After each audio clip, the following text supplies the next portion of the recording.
Welcome to Behind the Story, the show that explores the pivotal moments, lessons, and big visions of entrepreneurs, athletes, artists, leaders, and influencers redefining what's possible. I'm Jelani, your host and guide. Let's begin. Gerard, welcome back. Part one was brilliant. It was great. We got into a lot of things. Yeah. Gave me some insight into I Am Motherless, but you started talking about a few things in part one that I think is important to revisit and to draw out some more information, not just because the story is interesting, but I honestly think that from a business perspective, it'll help some people. Sure. So, and then there's still so much about you that we need to unpack to really show the other side of what goes into I Am Motherless. So get into more personal stuff there too. But let's start off with, we talked about in the first part a little bit about your success on TikTok and how you blew up. Yeah. And then we talked about how you got banned. Let's go into more detail on that, especially from the perspective of, you know, I've got a product that I'm promoting on there that you're actually helping me to get it sorted out on there. And I want to make sure that I don't make those mistakes, whatever the mistakes were. So dive into more detail about exactly how you got banned and how you rebounded from that. Sure. Once again, man, I enjoy talking with you and learning more about myself through your interview. So this has been great for me as well. But as far as being banned from TikTok, it was something that was self-inflicted. There was a reason why it was self-inflicted. How it happened, I actually took on more than I can handle. And when I took on more than I can handle, I wanted to find a way for it to kind of level out, and it never did. It just kept increasing and ascending and getting, I guess you could say, better for me, you know. What do you mean you took on more than you can handle? What do you mean by that? Well, when it came to the amount of orders that I was getting, they needed to be out. TikTok makes you put products out in 3 days. So 220 orders a day for me. Alone? Yeah, alone. It got to be overwhelming. So I needed more time. So I needed the bleeding to stop or slow down.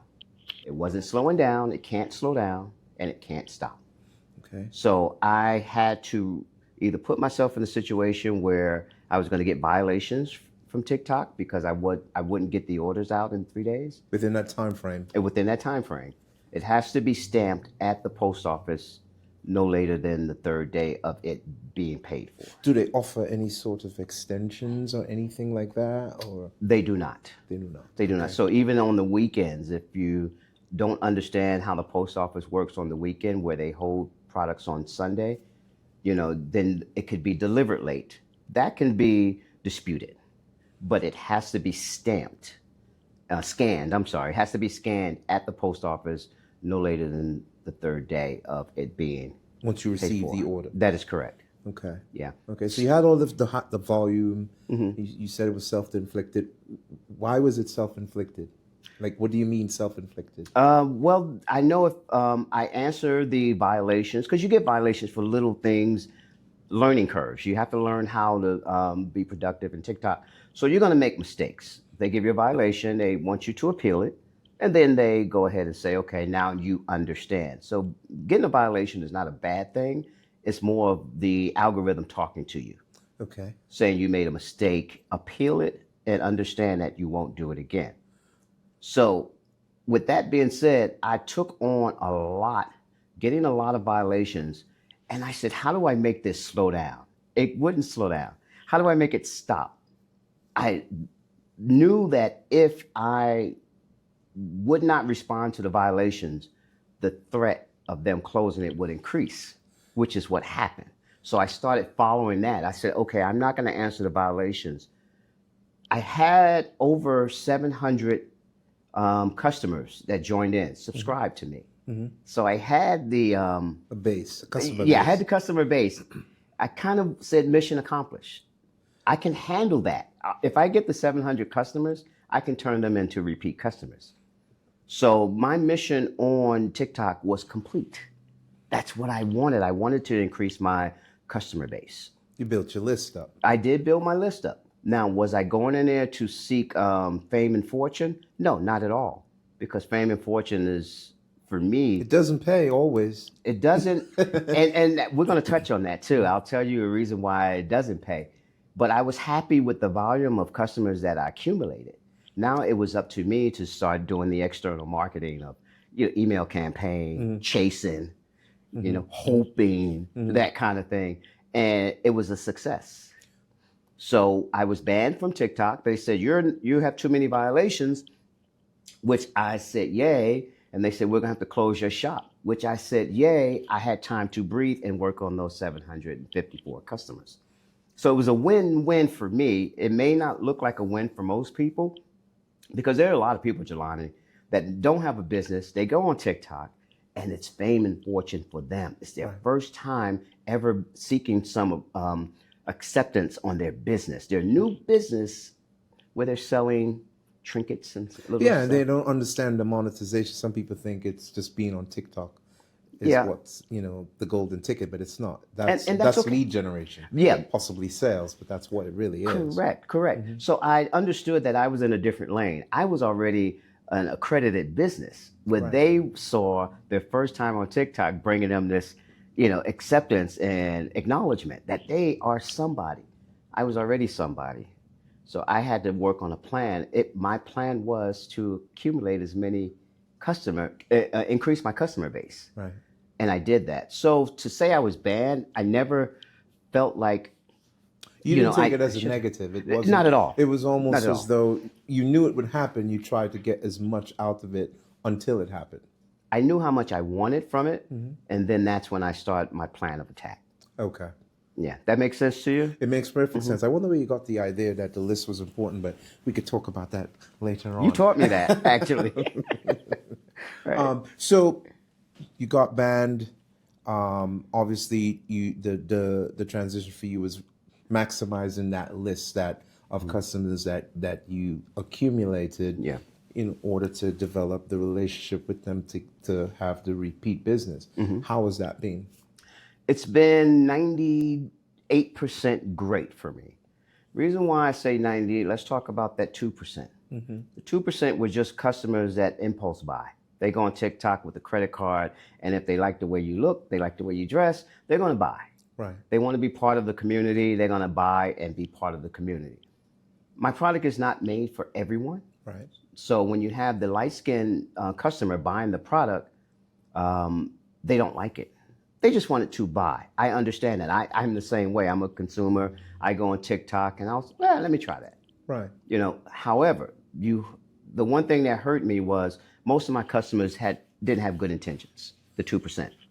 They're scammers. Tire kickers. Yeah, they come trying on. to get something for free, return it or whatever.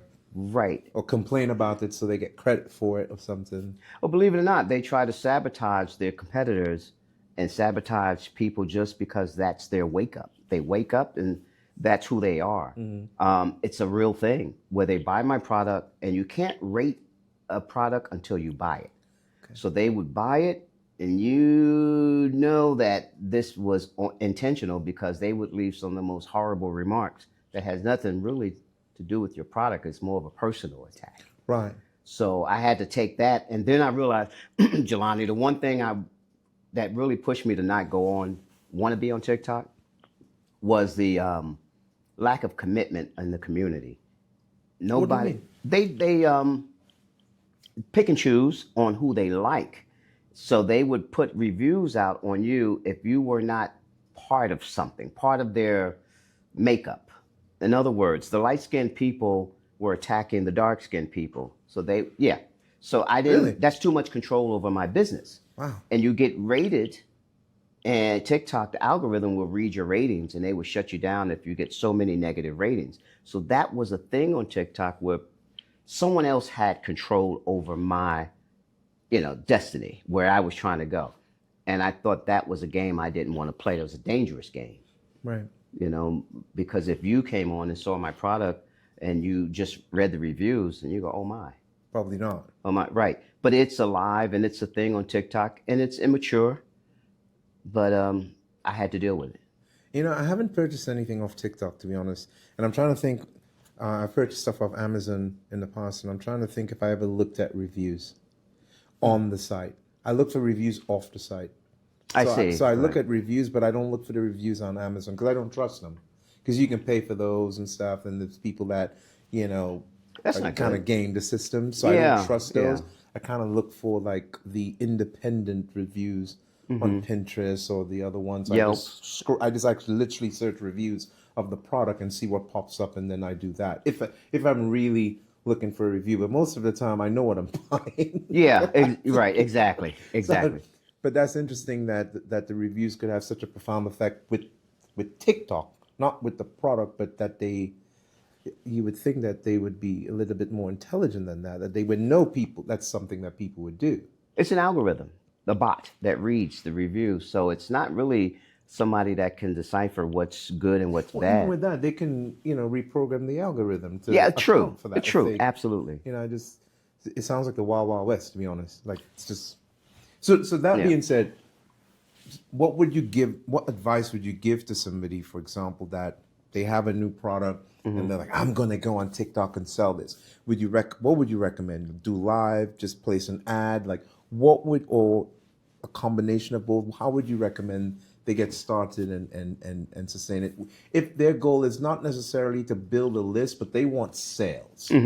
The list will be the byproduct for them because every sale is somebody on their customer list, obviously, right? Yeah. So, Yeah. what would your advice be to them? First thing is learn the game of TikTok. TikTok is about building a community, number one. You cannot go on TikTok as an individual and say, I want to run a store because there's so many moving parts to running a store. Number one, you have to get likes, you have to have hearts, you have to have conversation, dialogue, you have to have people engaging. So you have to control that verbally. Hey guys, I need this done. Hey guys, don't forget to do this. Hey guys, don't forget to do that. At the same time, you have to focus on selling your product. So now don't forget my product. Yes, you have your banner, but you want to make sure you communicate to people and show that you know how to run a TikTok shop Okay. first. So for anyone that's looking to go on TikTok, I would say study the game of TikTok first, the store secondary, because it has to be more of a habit to where you're selling and you're talking to your audience at the same time. Right. How do you do that? It's an art. And once you figure that art, oh, it's game on, baby. It's game on. Now you can do no wrong. And then you have to understand you have to have moderators. Moderators are your bodyguards. They monitor the scammers, the inappropriate language.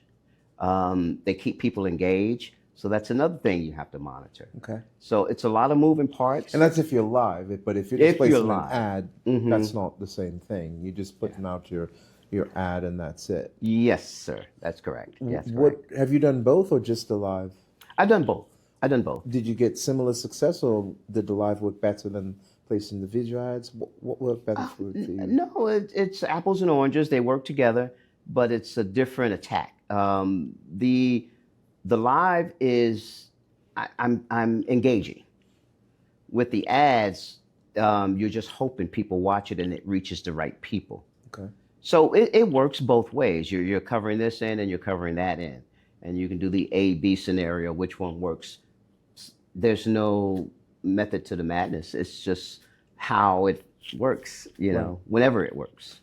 Okay. So you will start seeing your algorithms and you will start figuring out, oh, my ads are doing much better. People like me as my video, not a live person. But you start figuring out and understanding where you fit in the TikTok world. Got it.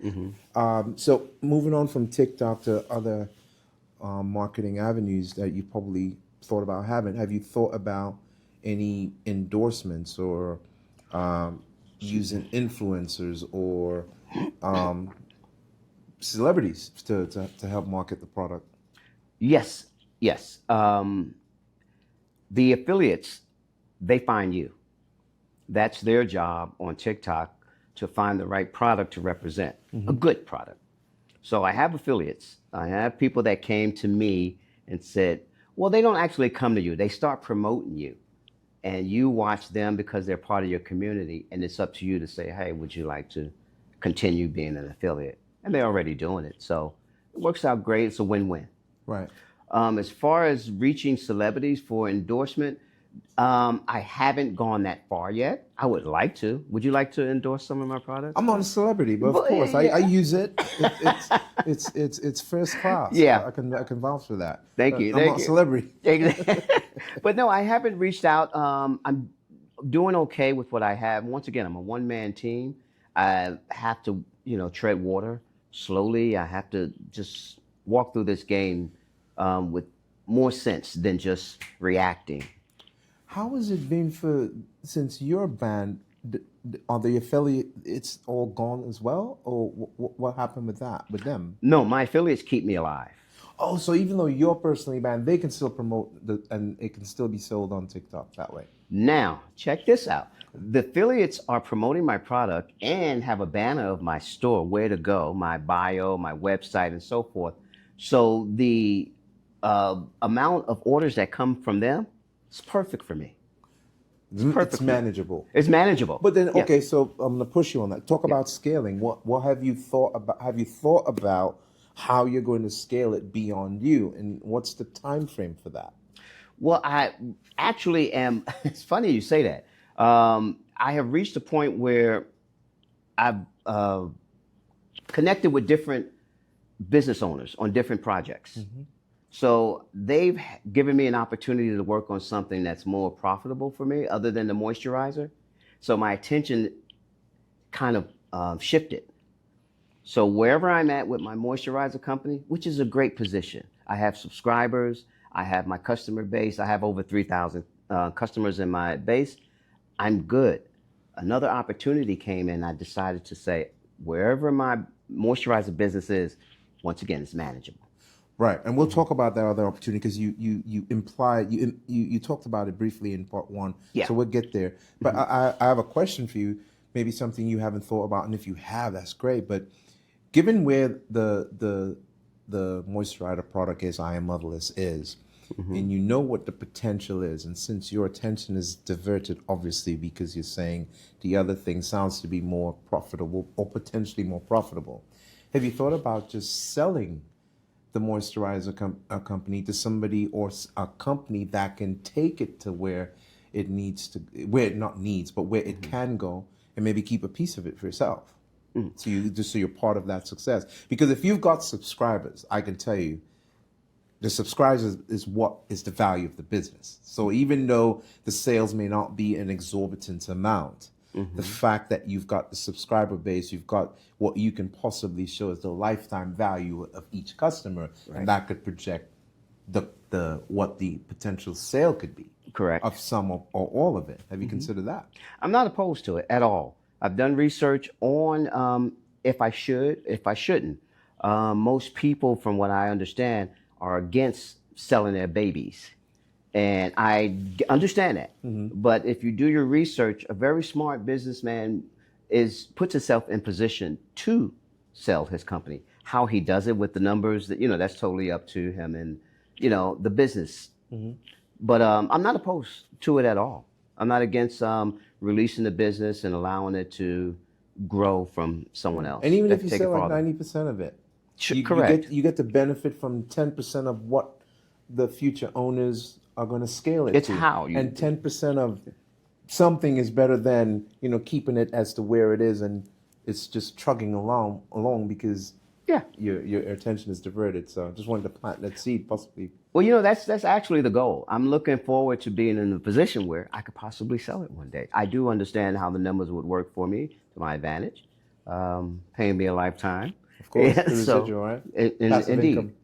Indeed. So let's switch gears for just a moment and start talking about the new thing that you're in. When we first spoke in part one, you talked about the new technology, something to do with sound and marketing and whatnot. Yeah. And I know you had a business conference that was coming up after that. It's happened. It's occurred. Correct. So I'm interested in hearing about that. But just give us a review of what it is again before you get into what happened at the conference. Okay. Well, and thank you for asking about the company. I'm really proud of the position I'm in right now and the people that I'm surrounded by who are looking out for my best interests, helping me as an entrepreneur to grow in other areas. I'm 61 years old. I never thought about owning a tech company, Jelani. And as a business owner, we see things, and I saw something that just didn't make any sense. Okay. And I said I'm going to fix it. Before I go out of business, I want to do this one thing, and that's marketing. Marketing is big. Marketing is a challenge. Marketing can be depressing. Marketing is a really hard part of the business. Can be expensive. So, and the confusing if you don't know your demographics, and a lot of things can work against you if you don't understand marketing. And I just realized everyone's doing the same thing in marketing, and it was backwards. It was chasing the customers after they leave the brick and mortar. Having a brick and mortar, all of my customers were in my email campaign, and I was hoping that they would get the email, hoping that they would click it, hoping that they would go to my website, just always hoping. Okay. That was email campaigns, and I was losing at that game because I'm hoping it would be better and it would never get to past maybe 3% click rate. That's 5%. Not bad. It's not, no, better than zero. It's not bad. I'll interrupt you for a moment and share something with you. Where I got the thing shared with you years ago about the list was one of my mentors used to talk about the problem isn't the marketing with a lot of people. Sometimes the problem is the math. And he would say, if someone's getting a 2% response to their mailing, back in those days, the snail mail or their email, that is all you need. The problem is, if that 2% is generating $10 or 10,000, your problem is the math.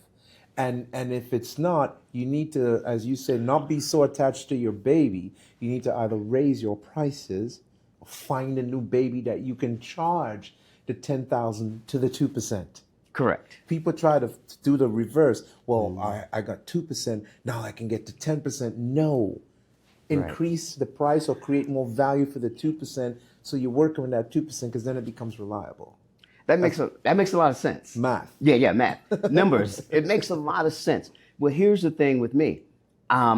One-man show, like some entrepreneurs out here, most entrepreneurs out here, marketing is a whole nother department. It is. I can work on the business and in the business, and nothing really gets 100% completed correctly. As the owner, you need to be working, on the business, not in it. You taught me that. Yeah. Yes, sir. And working in marketing requires my undivided attention more than it does being a chemist. Right. Well, I need to be a chemist because I need to formulate and produce my product. But at the same time, I need to market. And it just started getting to where I'm doing okay on the chemist side. The marketing side just has to take care of itself, which, And that's the most important part. That's the most important part. If the marketing doesn't work, none of the other things matter because I wasn't able to. Yeah. So I realized something has to change, and that's when I said it didn't make sense to me that I'm chasing the customers outside of my store. And when the customers came in the store, the experience was much better. Right. The foot traffic was great for me. I had AI videos playing of commercials I made of characters holding my sign saying, I am ashy, I have sensitive skin. Along with AI music that was talking about the customers, that was talking about the vendors that were actually next door to me.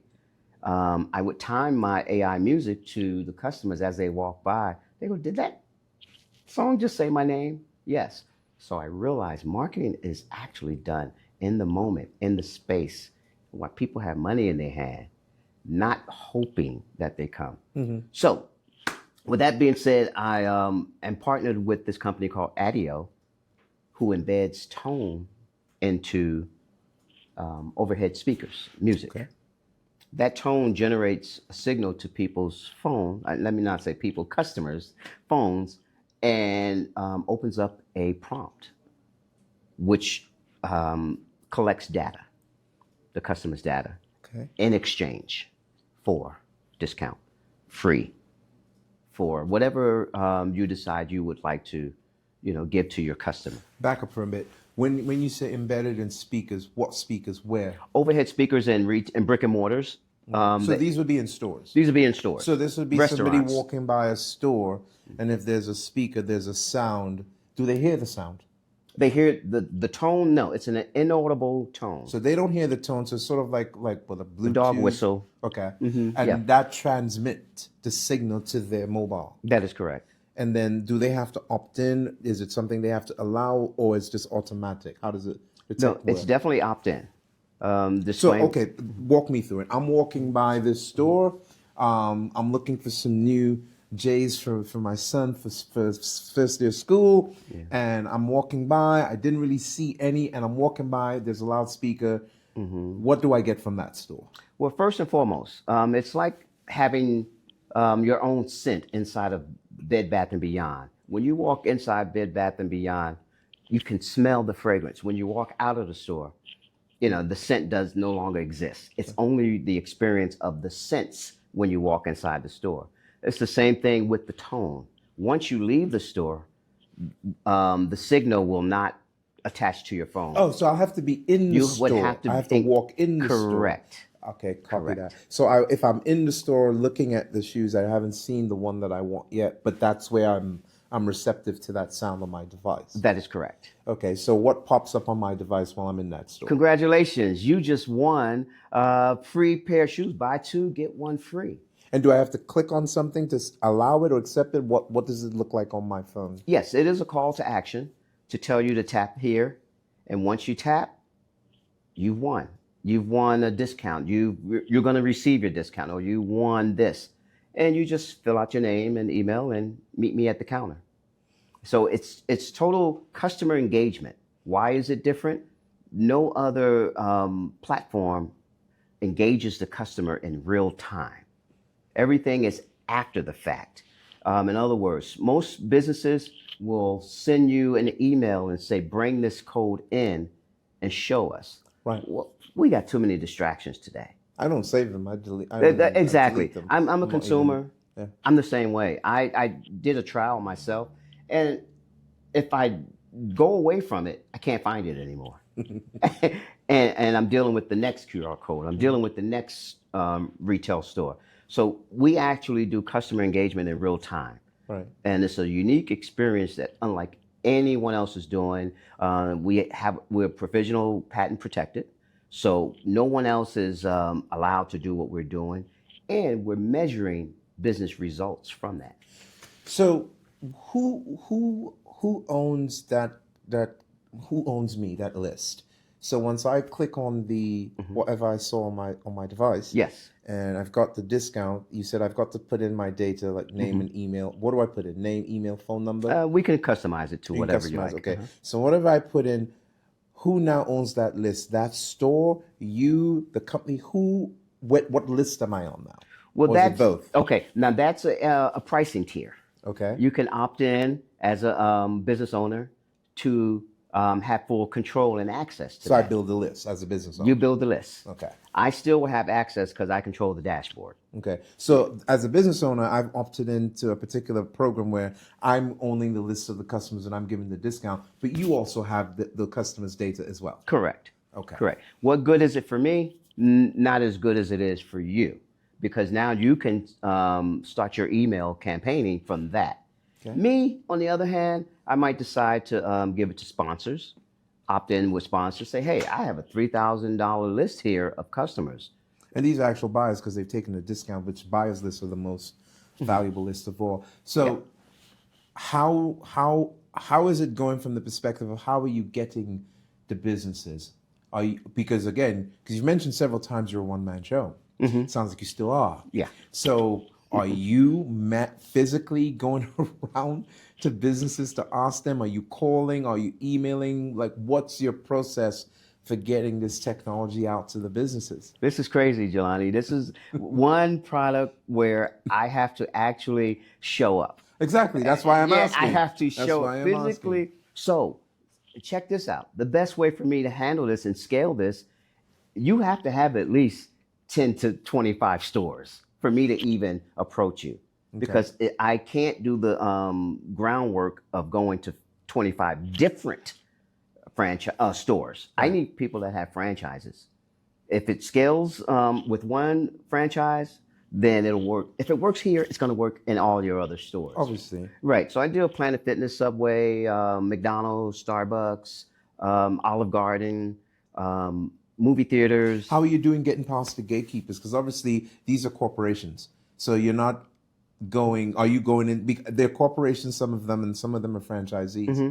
So how are you doing that? Are you going into the one location and then asking, like, what's the process for that? Yeah, I don't have a problem with that. I go directly to decision makers. And decision makers understand numbers. Of course. I'm just asking how you're getting to them. Right. So Chat GPT, that is. So that gives me access to who I should contact. It doesn't give out chat, doesn't give out phone numbers, right? But just emails. So I contact them and I stay on their butt and let them know that I'm here. And I always get people responding to me the same way. Show me. I want to see what it does. Right. And that's what this product is all about. Once you see it perform, then it's an automatic sale. It's a no-brainer. And this, I mean, we're in September now, and we talked in August. So this literally just started. So I don't expect you have numbers yet that you want to share about how it's going yet. Well, as of today, I'm on my way to New York to have a meeting with a franchise over there about the product. So today is actually the day one. Okay. This is ground zero. So I'm going to put you on the spot for day one. Mm-hmm. So you've talked about having affiliates on the moisturizer side. Yeah. And we're doing the show. We're broadcasting internationally. People are going to see it. What if somebody's reaching out to me after seeing this or seeing you and saying, hey, how do I get involved with what he's talking about? Tell us.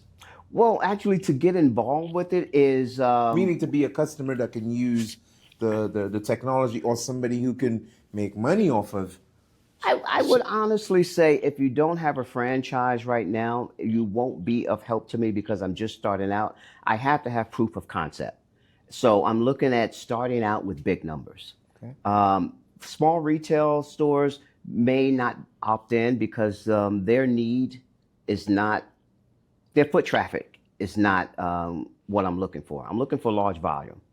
So anyone that has a restaurant chain, cafe chain, I'm definitely looking to talk with them because I could scale with them. Okay. I could save their money.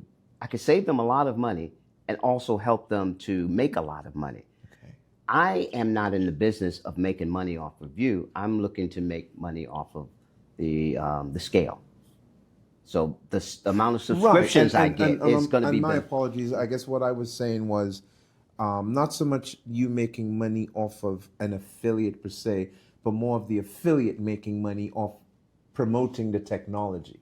Mm-hmm. Because as you said, you being one person, you can't be everywhere, and it doesn't, serve the purpose for you to meet with the onesie twosies. But what if, there's somebody in LA with a network where they know those type of people?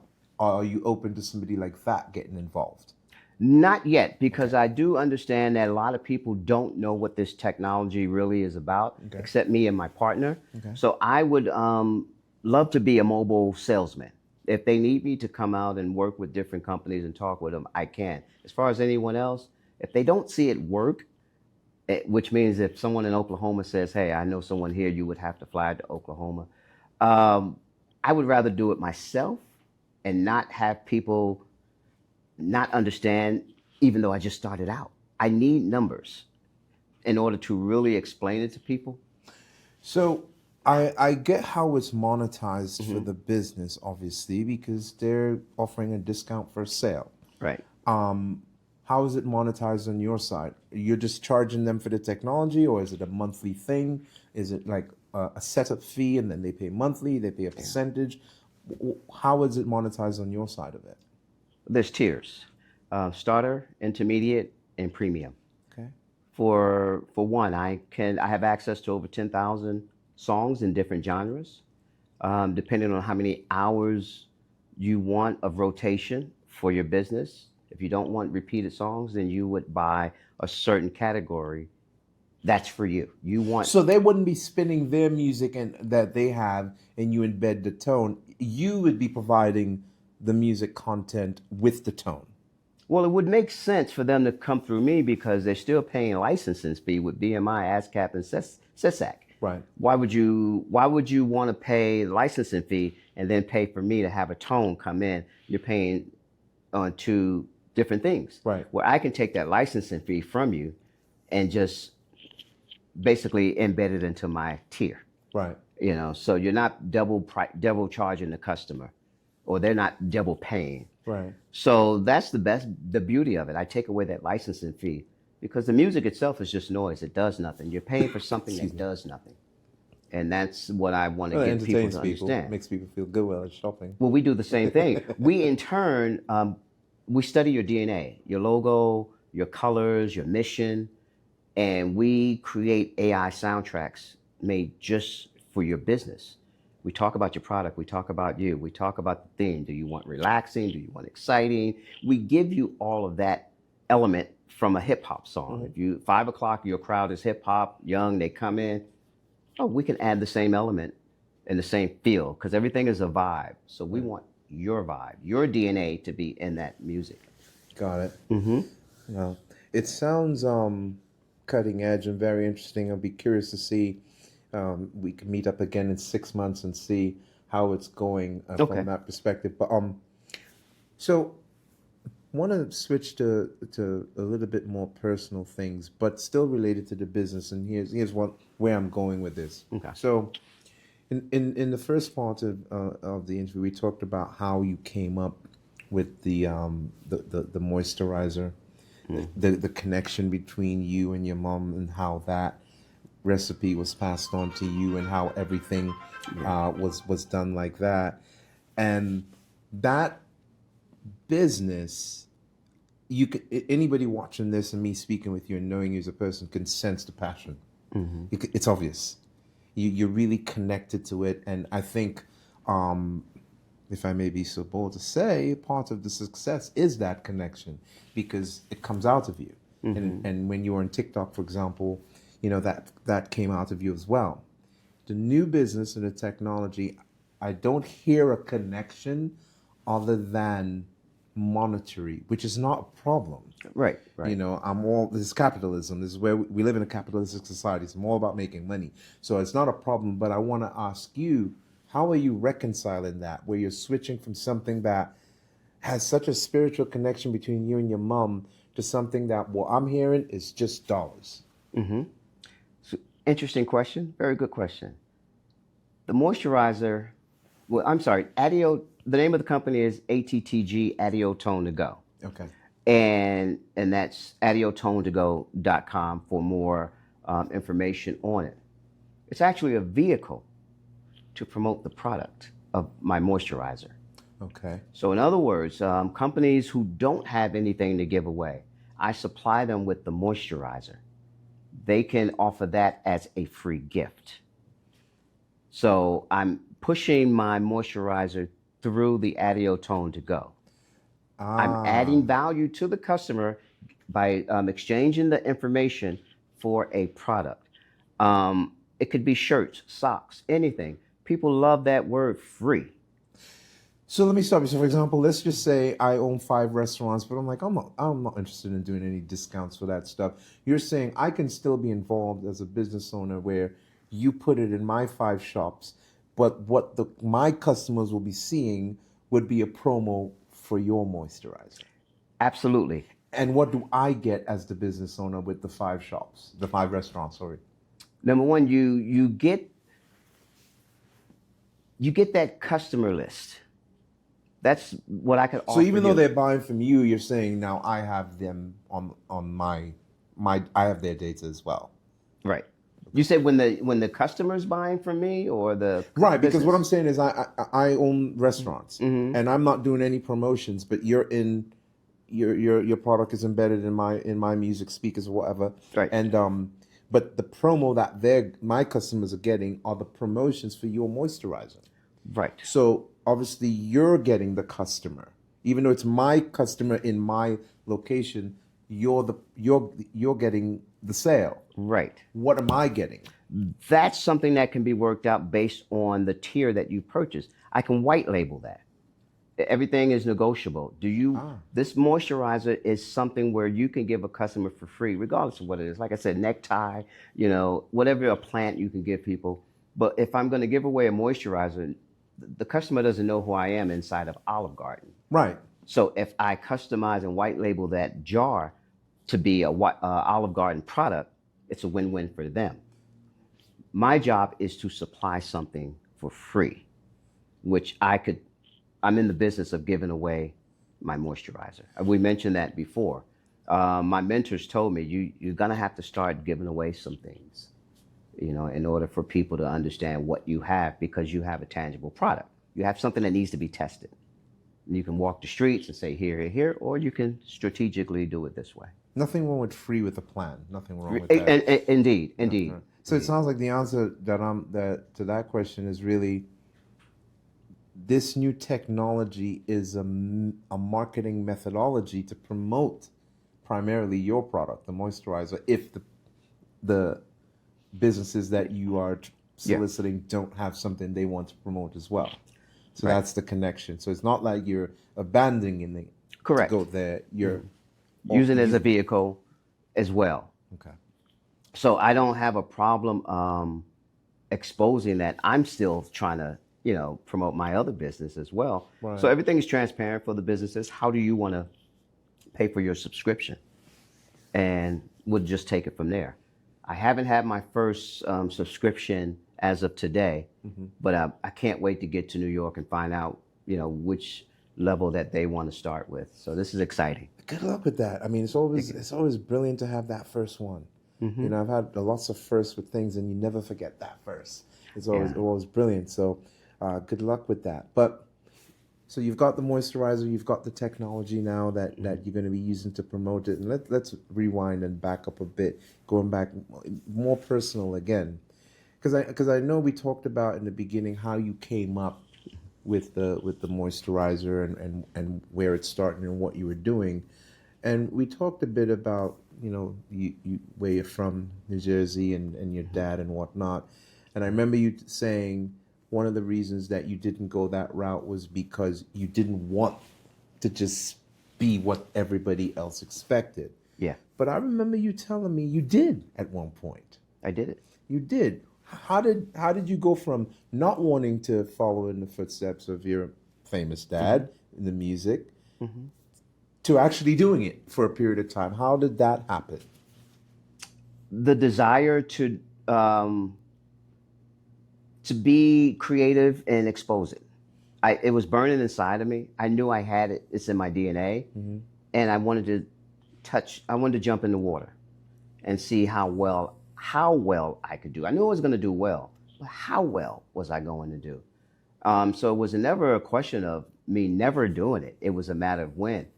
Well, I was mature enough. I understood being behind the microphone that the groupies are going to come and the distractions are going to be there. The only distraction I had was alcohol. I didn't have the pressure of groupie and women wanting to, be the star of the show and all of that. I surrounded myself around the best musicians, so it became fun and easy for me, and I knew I could do it. I knew I could pull it off. And so you started. How did it like? What were you doing specifically? Were you doing gigs? Were you doing recordings? What were you doing? Yeah. That's very, very good, because you're gonna take me back to the very beginning. I was playing in the subways of Chicago. Oh wow! I was homeless by choice. I just wanted to isolate myself, and I did that periodically through my life. I lived in 13 different states and 3 different countries where I just traveled and reinvent myself. Well, I became a harmonica player in the subway, making a good living. And next thing you know, I was introduced to the Blues Club in Chicago, Kingston Mines, shout out to them. And and the Mines, the Kingston across the street. And I started playing with the best musicians. I started honing my skills. And my wife called me and said, "You ready to move to Hawaii?" I said, "Sure." I moved to Hawaii, and everyone knew I had a Chicago style playing with my harmonica. So I became the guy everybody wanted in their band. I brought a new sound. With that came my animation, my love for the front of the stage, where I wasn't afraid of the lights. I wasn't afraid of the moment. So people said, "You need your own band. You're good." I kind of knew who I was and knew where I came from. So I decided to get a band, and the rest is history. The best musicians on the island started saying, I want to play behind him. And that's where it started. So it wasn't me really pushing it. It's the musicians that said, "We're behind you." And that gave me that courage to go out here and be fearless. Were they do you think they were behind you because they knew who you were and your lineage, or they were behind you because of just you? No, they only saw that I was a leader. Every band needs a leader. Musicians just want to kind of sit back and say, "Tell me what to do," but it's got to be, to where it's productive. Some people just want the power trip. Mm-hmm. I didn't want power trip. I wanted great sound. And the great musicians saw that. And that's what it was. Why'd you stop?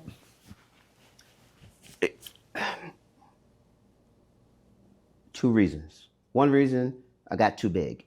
It's a big fish, small pond in Hawaii. If you're good, you're going to be really good, and everyone's going to know you.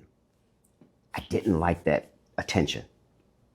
It was too much for me, where I had to put on my shiny suit and shave before I go to the store to get my alcohol, because everyone knew me, from the lady at the checkout counter to the people that saw me walk across the street. There he is. So I couldn't hide from myself. And being an alcoholic, I needed isolation. Here I am, pulling a band, start a show, and I want isolation. Didn't make sense. And secondly, I was losing my wife. I was losing her in the process of all of this fame and partying, I guess you could call it, and nightlife. Mm-hmm. She was there, but I didn't see her. And I said, it's over. And I wanted to, my wife was more important to me than the actual party. Yeah. So that makes perfect sense. Trust me, I understand completely. But what I want to ask you as a follow-up is, obviously I can sense a love and a passion for music and entertaining. And it's obvious now that we know the full story of how you were on TikTok. Mm-hmm. You weren't the head of a band, you were a solo singer, but you were talking about moisturizer. The connection for me is obvious. Yeah. So that's easy. But have you considered because now you're a different person. Mm-hmm. You're recovering, obviously, and that's to feel very proud about. Yeah. Do you get the sense that, or not get the sense, is there a part of you that feels not a need, but a desire for that expression, even as a hobby? Well, I love that question, because my wife always told me, of course she hears me and sees me performing on TikTok, and she goes, "You were made for TikTok. You're built for TikTok, and TikTok is built for you." So the answer is absolutely yes. It was a perfect marriage, to be in front of that camera. The camera was my friend, and I performed well. TikTok is a performance. Of course. Yeah, a total performance. Mm-hmm. And I felt right at home. I felt comfortable. I didn't feel stressed. But let me just say this, Jelani, I really need to say this to people that are looking to go on TikTok. And this is it's not just my experience, it's a fact. My communication with the other store owners in TikTok was every day, all the time. We talk, we DM each other, and we complain, we celebrate. But one thing about it, it is exhausting. I run marathons. I work out. I'm like you. I work out. But once I go on TikTok for 2 hours and you're doing so much mental stuff, In physical stuff, I used to pass out right after my TikTok, and I never felt so exhausted in my life. And I thought it was maybe me. I was stressed, but Yeah. it is, It's yeah. obvious. It's one thing that most people don't know. When I point it out to you, it'll be so obvious to you. It'll make sense because you know it subconsciously. The number one, a lot, not the number one. One major way we lose energy is through our mouth. Ah, okay. You're talking, you're letting it out, and you're also dehydrating yourself. That's how you lose oxygen is water. Gotcha. It's not literally water, but Yeah. that's what causes you to get dry mouth and thirsty and whatnot, and get dehydrated. And you're Yeah. talking for 2 hours, of course you're going to be drained. You've taken in no nutrients, no fluids, no nothing, and you're just letting it all out. You're letting out your energies. Of course you're drained after it. It's obvious. I wasn't aware of that, but you probably weren't aware of this either. You cannot consume any liquids while you're on TikTok. I don't know anything about TikTok. You cannot You know drink. what I know about TikTok is what Wolf, my son, tells me. Yeah. He's on there. He's like, Dad, this, Dad, that. It's just that's what I know about TikTok. I know, in theory, all the marketing stuff because I'm a geek and I've read everything. So I know how it works as far as the behind the scenes and whatnot from what data they've made available because I just read it all. But as far as the whole mechanics of it, I admit you're right. I'm not up on it. Yeah. I'm not up on it. The good thing about it is you start building a community, and then from there you can start networking. There's just because someone is on there selling soap doesn't mean that's what they do. They're entrepreneurs. Right. What else do you have going on? What else? Who else do you know? Right. It's not always I know you. It's always about I know you. Who else do you know? Right. And that's the beauty of TikTok. It goes on and on. You can take it as far as you want. And I decided to use it for what I wanted, and I'm good. I'm good for TikTok. It was good for me. Going back to the performing, though, have you thought about doing that as a hobby? Do you have that need or desire, or what you're doing on TikTok satisfies that need for performing? Well, now that you mentioned, I proposed a question to me. Making videos, marketing is performing. I do have to be the face of my brand, unlike you. I know you like being behind the brand. Yeah. But I want to be in front of the brand, and my performance actually allows me to dive right into it with not even thinking. To satisfy that need. It really does. It really does. That makes sense. And when I do podcasts like this, I'm very comfortable in my skin as far as talking, being in front of the camera. I don't even notice that there's a camera there. That kind of thing. Yeah. That's great. So beyond the moisturizer, beyond the technology to promote the moisturizer, what's next, if anything? What's next? Actually, I'm looking to use Addio Tone to Go to create enough leverage to where me and my wife can live comfortably the rest of our lives. This business it has legs already. I'm just using it. I'm just a part of it. It's already moving. It's in casinos. It's in football stadiums already. Right. So I'm taking it on a smaller scale, which is what they don't want to deal with. So they're it saying presents the opportunity for you, a different market. correct. And also too, they're not using AI music. They're using licensed music and attaching the tone to it because that's just too much work for them to make one song at a time. Right. Well, that's where we come in. We are the tone department. We create this single tone that we turn the music into measurable marketing results. Right. That's something that is so unique. And also, let me just say this. Every business now needs at least 2 AIs embedded into their business in order to be eligible for funds, loans, grants. If you don't have AI technology in your business, then it's likely you won't get approved because the money moves faster through AI and that you're exposed better through AI. So they're saying, if you want this money and you're stuck on traditional ways of marketing, it's going to be hard for you to get it. But if you have AI, I'm very familiar with it, but I use it a lot, consulting with people on it. So I'm really familiar with it, especially as it pertains to marketing. But I'm going to keep you on the personal. And again, I'm going to ask you this question, but if you don't want to answer, it's okay. because I'm one of those people where, if I'm not good at something, or if I don't have a good track record, I'm not going to give you advice. Yeah, yeah. Unless you want to know what not to do. Okay, so I'm big on not doing that. But, right. But I want to ask you this question because you've mentioned certain things throughout the conversation in regards to family, in regards to your wife, especially in regards to potentially losing her as you were going through the music situation, and then I know she's well involved on the periphery with the business and whatnot. Do you have some advice for other entrepreneurs from the perspective of how to balance that relationship with family, your spouse, while you're pushing that business forward and not losing what you've obviously stated is most important? Yeah. Well, we talked earlier in part one about grief.